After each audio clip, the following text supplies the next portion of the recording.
High viewers, আসসালামু আলাইকুম। Welcome back to my channel Ripa's kitchen and blogs. বছরের এই সময়ে প্রচুর পরিমাণের আমড়া পাওয়া গিয়ে থাকে এবং আজকে আমি আপনাদেরকে তৈরি করে দেখাবো টক ঝাল মিষ্টির আমড়ার আচার এবং সেই সাথে শিখিয়ে দিব কিভাবে এই আমড়ার আচার 1 বছর পর্যন্ত সংরক্ষণ করা যায়। এবং আমার আজকের রেসিপি আপনাদের কাছে ভালো লেগে থাকে তাহলে অবশ্যই আমার চ্যানেলটি সাবস্ক্রাইব করে নেবেন। তো চলুন চলে যাই আচার তৈরিতে। এখানে আমি 1 কেজি পরিমাণের কাঁচা আমড়া নিয়েছি। আমড়াগুলো অবশ্যই কাঁচা এবং শক্ত হতে হবে, নরম বা পাকা আমড়া নেওয়া যাবে না। সবগুলো আমড়া ছিলে নিয়েছি এবং দেখুন ভিউয়ার্স, আমড়ার গায়ে কিছুটা সবুজ অংশ রেখে তারপর আমড়াগুলোকে ছিলতে হবে। এতে করে যখন আমি আচারটি ভুনবো তখন আমড়াগুলো গলে যাবে না। এবার সেই ছেলা আমড়াগুলোকে রুম টেম্পারেচার পানিতে আমি সবগুলো ধুয়ে নিব।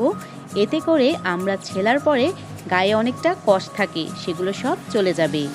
এবার আমড়াগুলোর গায়ে যে পানিগুলো লেগে থাকবে সেগুলো আমি টিস্যু পেপারের সাহায্যে চেপে চেপে মুছে নিব। যদি আপনারা এই আমড়ার আচারটি আস্ত আমড়ার বানাতে চান তাহলে এই আমড়াকে এই পর্যায়ে এভাবেই রেখে দিবেন এবং একটি ছুরির সাহায্যে এর গায়ে একটু একটু করে কেটে দিবেন। তবে আজকে আমি এই আচারটি আস্ত আমড়ার বানাবো না, ফালি করে টুকরা করে করে তারপর আচার বানাবো। তাই আমি এই পর্যায়ে ছুরিকে খুব ভালো করে আমড়ার গায়ে একটু গেঁথে নিয়ে হালকা করে চাপ দিয়ে বাঁকা করলেই আমড়াগুলো খুলে হাতে চলে আসবে। এভাবেই সবগুলো আমড়াকে আমি আলাদা আলাদা করে টুকরো টুকরো করে নিচ্ছি।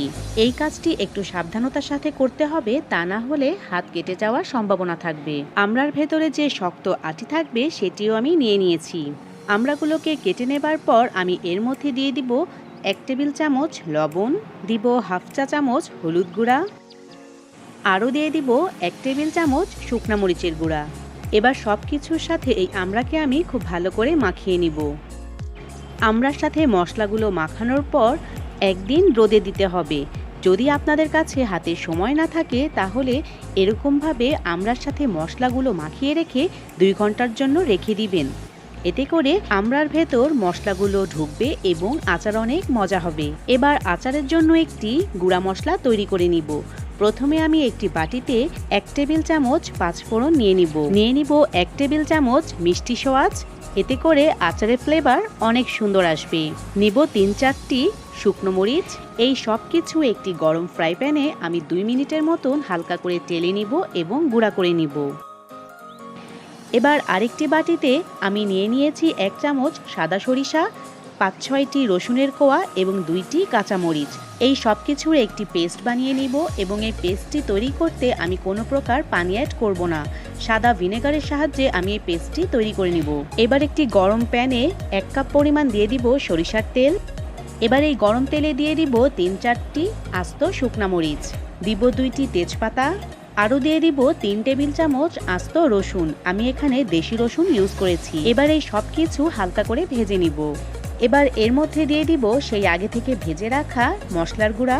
এখানে আমি সব মশলাই একেবারে দিয়ে দিব না, জাস্ট 1 টেবিল চামচ দিয়ে দিব। গুঁড়া মশলা দেবার পর আমি 1 মিনিটের মতন ভেজে নিব। এবার এতে আমি দিয়ে দিব সেই সরিষা, রসুন এবং কাঁচামরিচের পেস্ট।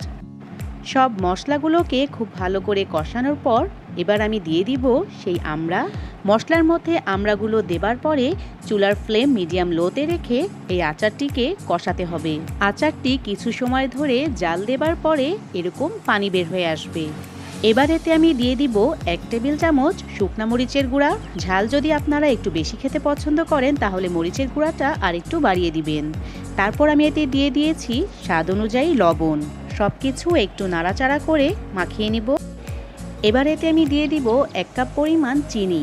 চিনি এখানে আমি সম্পূর্ণ একেবারেই ঢেলে দিব না, কিছুটা চিনি রেখে দিয়েছি। যদি মনে হয় যে চিনি আমার আরেকটু লাগবে তখন বাকিটা চিনি আমি দিয়ে দিব। এবার দিয়ে দিব সেই ফাঁকি করে রাখা মশলার গুঁড়া। কিছুটা মশলা আমি আবারও রেখে দিচ্ছি, আচার নামানোর আগ মুহূর্তে দিয়ে দিব তাই। এবার সব কিছুর সাথে এই আচারটি আমি ভালো মতন কষাতে থাকবো। চুলার আঁচ এই সময় মিডিয়াম লোতে থাকবে। চিনি গলে গিয়ে আচারে অনেকটাই পানি পানি ভাব চলে এসেছে। এবার আমি এতে দিয়ে দিব 1 কাপ পরিমাণের তেঁতুলের কাত। এই তেঁতুলের কাত আমি ভিনেগার দিয়েই তৈরি করেছি, কোনো প্রকার পানি অ্যাড করিনি। দেখুন ভিউয়ার্স, তেঁতুলের কাত দেয়াতে আমার আচারের কালারটি কেমন চেঞ্জ হয়ে এসেছে। এটি আমি যখন আরও কষাতে থাকবো এর রং আরও ডিপ হতে থাকবে। আমার রেখে দেওয়া বাকি চিনিটুকুও অ্যাড করে দিচ্ছি আচারের মধ্যে। এবার এতে আমি দিয়ে দিব 2 কাপ পরিমাণের হোয়াইট ভিনেগার। ভিনেগার দেবার পর চুলার জাল হালকা লো ফ্লেমে রেখে অনেকক্ষণ ধরে এই আচারটি জাল দিয়ে নিয়েছি।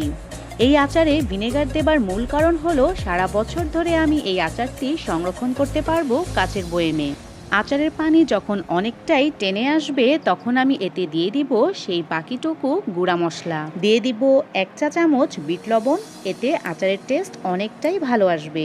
সব কিছু দেবার পরে চুলার আঁচ লো ফ্লেমে রেখে আমি আচারটি জাল দিয়ে নিব খুব ভালো মতন। আমার আচারের কালারটি অনেকটাই ডিপ হয়ে এসেছে এবং এর টেস্ট হয়েছে অনেক মজার। এই আচার আমি এখনই বয়েমে ভরবো না, এটি আমি সারা রাত রেখে দিব এই হাঁড়িতেই, এবং পরদিন যখন আমি রান্না করতে যাব তখন আমি আরেকবার এই হাঁড়িতেই আচারটি ভালো করে জাল দিয়ে নিব। এতে করে 2 বার বা 3 বার জাল দেবার ফলে আচারের টেস্ট অনেক বেড়ে যাবে। আমার দেখানো সকল নিয়ম ফলো করে যদি আচার তৈরি করেন তাহলে এই আচার 1 বছর পর্যন্ত সংরক্ষণ করতে পারবেন। আমার এই রেসিপি যদি আপনাদের কাছে ভালো লেগে থাকে তাহলে প্লিজ আপনারা আপনাদের ফ্যামিলি এবং ফ্রেন্ডসদের সাথে আমার রেসিপি শেয়ার করবেন। আমি আবারও ফিরে আসবো নতুন নতুন সব রেসিপির সাথে। ততদিন সবাই ভালো থাকবেন এবং আমার জন্য দোয়া করবেন। আল্লাহ হাফেজ।